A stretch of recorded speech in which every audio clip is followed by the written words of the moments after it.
Hi, it's Imogen from Inside Out Style, coming to answer your colour and style questions. I'm a magpie shopper, and just picking things up I like but end up without complete outfits. Help! How do I create a cohesive wardrobe? So this is where, magpie shopper is great, and, it can work really well, but only when you really know what you have and when you have a bit of a plan.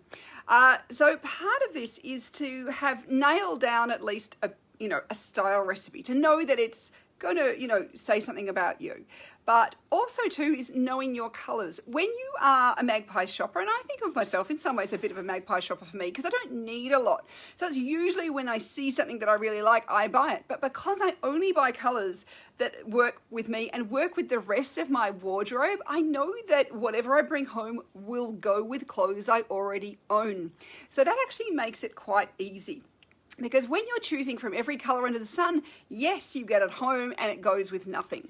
But if you use a colour palette, and this is where having a personal colour analysis and getting your colour palette so you can go out and go shopping with it, you'll start to create a wardrobe that works together really easily. So absolutely, that would be my number one key if you are a magpie shopper, is to, at least limit yourself to a colour palette so that the colours all work with each other, because then you've got a much better chance of those things working with each other. Then, yeah, color choice is it's so true, isn't it? So I think that's how that you'll find things work really easily.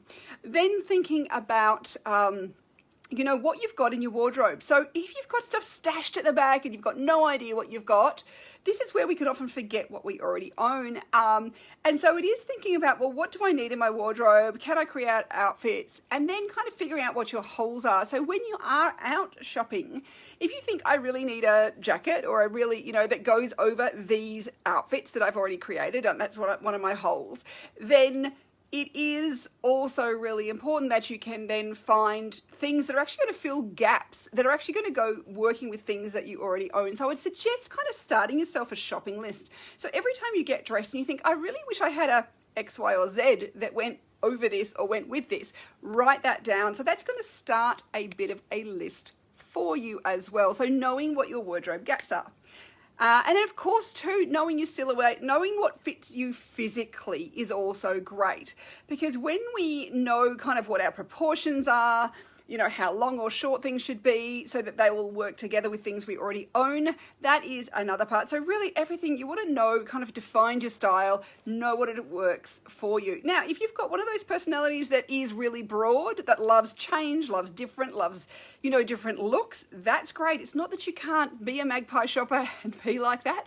You just need to kind of limit yourself in some ways. I'm not saying limit yourself with everything, but just limiting a few things is going to mean that when you do bring things home, they fit your criteria. So knowing what your criteria are is the key to shopping. And then also, because often magpies like the shiny objects, and this is where we can end up with a wardrobe of heroes. So we can have all these amazing jackets or amazing pieces, and then there's nothing to go under them.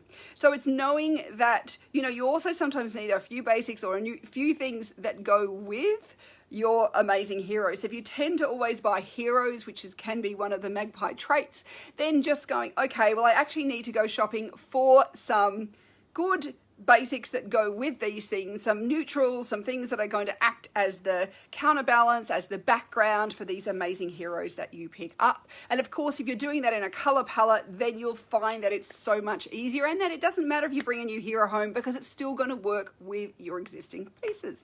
So there's a few ideas. Hopefully that makes a difference too.